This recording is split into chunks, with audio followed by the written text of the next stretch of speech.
Pria itu sambil memegang peta, berpura-pura bertanya arah, tetapi sebenarnya mengeluarkan pistol saat gadis itu lengah. Dia memaksa gadis itu merangkak masuk ke dalam wadah makanan di dalam mobil. Melihat gadis itu menurut, pria itu dengan cepat mengeluarkan borgol dan mendekatkannya ke gadis itu. Kemudian pria itu mengeluarkan bola sepak kecil dan menyuruh gadis itu memegangnya erat-erat di mulutnya. Sebelum gadis itu pulih, pria itu memberi isyarat agar gadis itu mengelurkan kakinya. Gadis itu masih menahan rasa takut dan mengamatinya.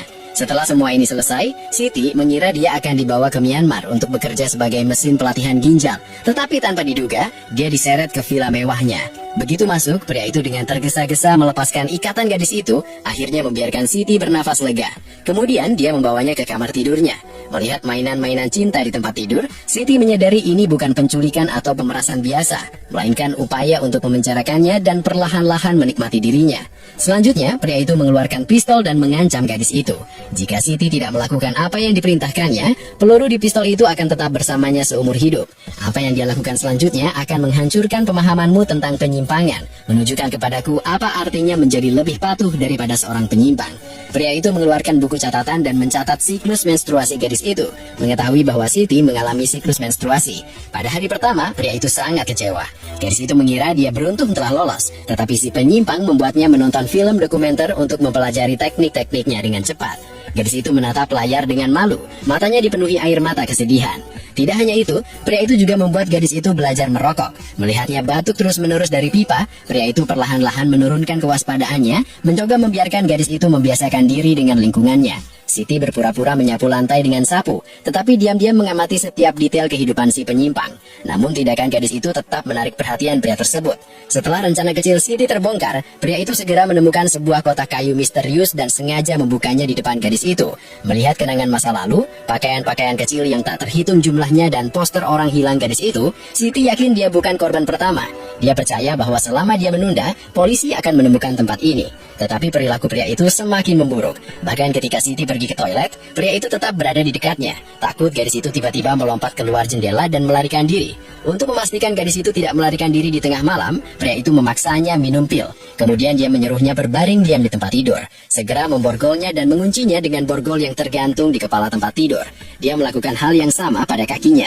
Keesokan harinya, setelah minum obat, Siti bangun lebih dulu. Melihat pria yang masih tidur itu, gadis itu mendapat ide berani. Dengan sekuat tenaga, ia diam-diam menggigit gelang perak itu hingga terbuka dengan giginya, lalu dengan hati-hati membuka borgolnya. Ia dengan hati-hati bergerak menuju pintu. Akhirnya, ia berhasil keluar dari ruangan, berlari tanpa menoleh ke belakang. Takut pria itu akan bangun dan menangkapnya. Dalam pelariannya, Siti berjuang sekuat tenaga, tidak berani melambat. Hatinya dipenuhi rasa takut, tetapi juga tekad dan keteguhan. Untungnya, ia bertemu sebuah mobil di persimpangan. Setelah berulang kali memohon, para pengemudi menyetujui permintaannya, membiarkannya masuk dan membantunya. Ia buru-buru mengingat lokasi tempat ia melarikan diri. Tetapi Siti tidak tahu bahwa semuanya tidak sesederhana itu. Ia tahu ini adalah satu-satunya kesempatannya untuk mencari keadilan dan membawa pria itu ke pengadilan. Jadi ia mengumpulkan keberaniannya dan masuk ke dalam, menceritakan penderitaannya kepada polisi secara detail. Saat polisi mendengarkan, ekspresi mereka perlahan berubah dari ragu menjadi serius. Mereka menyadari bahwa deskripsi Siti bukanlah sekedar perselisihan rumah tangga biasa, melainkan kejahatan serius. Polisi segera melaporkan masalah tersebut kepada atasan mereka. Tak lama kemudian, Syarif secara pribadi menerimanya. Tanpa ragu, Siti menceritakan seluruh kisahnya. Dia menggambarkan kepada Syarif bagaimana pria itu telah memenjarakan dan menyiksanya, dan bagaimana dia berhasil melarikan diri. Syarif mendengarkan dengan alis berkerut dan ekspresi muram. Mengetahui keseriusan kasus tersebut, dia segera memerintahkan anak buahnya untuk menyelidiki, mengumpulkan bukti, dan menangkap tersangka secepat mungkin. Pada saat yang sama, Syarif memberitahu ibu Siti. Setelah mengetahui putrinya diselamatkan, sang ibu sangat gembira dan menangis bahagia. Namun, mereka tidak mengetahui alamat tersangka. Polisi berharap dia akan menemani mereka untuk menemukan lokasi pasti penculikan tersebut. Meskipun Siti sangat ketakutan, dia tidak dapat sepenuhnya menentukan lokasinya karena gaya arsitektural yang serupa. Mereka hanya bisa bertanya kepada petugas keamanan yang lewat.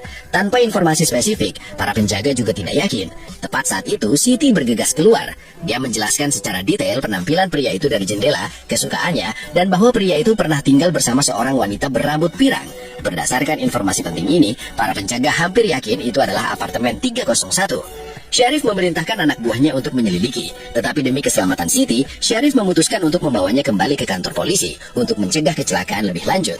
Sementara itu, ibu Siti bergegas ke kantor polisi. Ketika mengetahui bahwa putrinya telah kembali ke tempat berbahaya itu, dia sangat marah.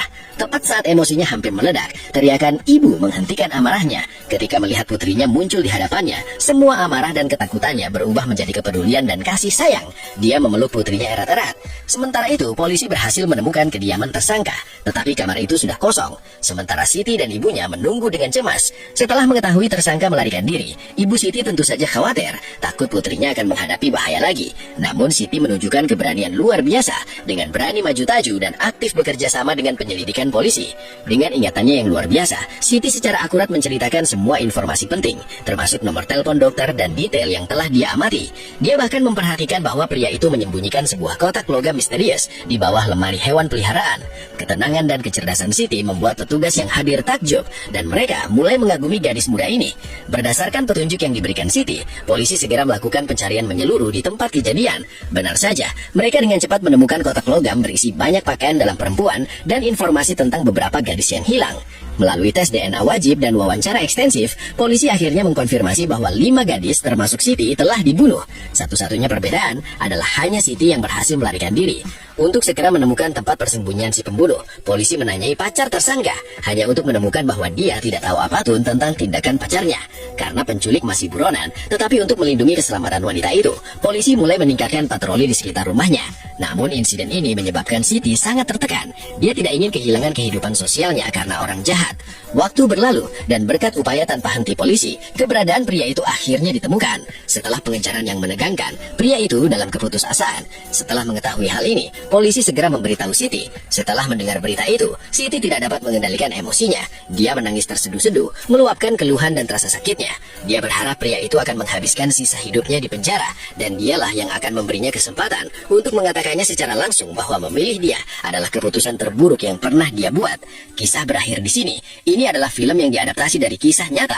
Tindakan Siti tidak hanya berkontribusi untuk keselamatannya sendiri, tetapi juga membawa harapan bagi calon korban lain. Keberanian dan kebijaksanaan Siti mendapat rasa hormat dari orang-orang di sekitarnya.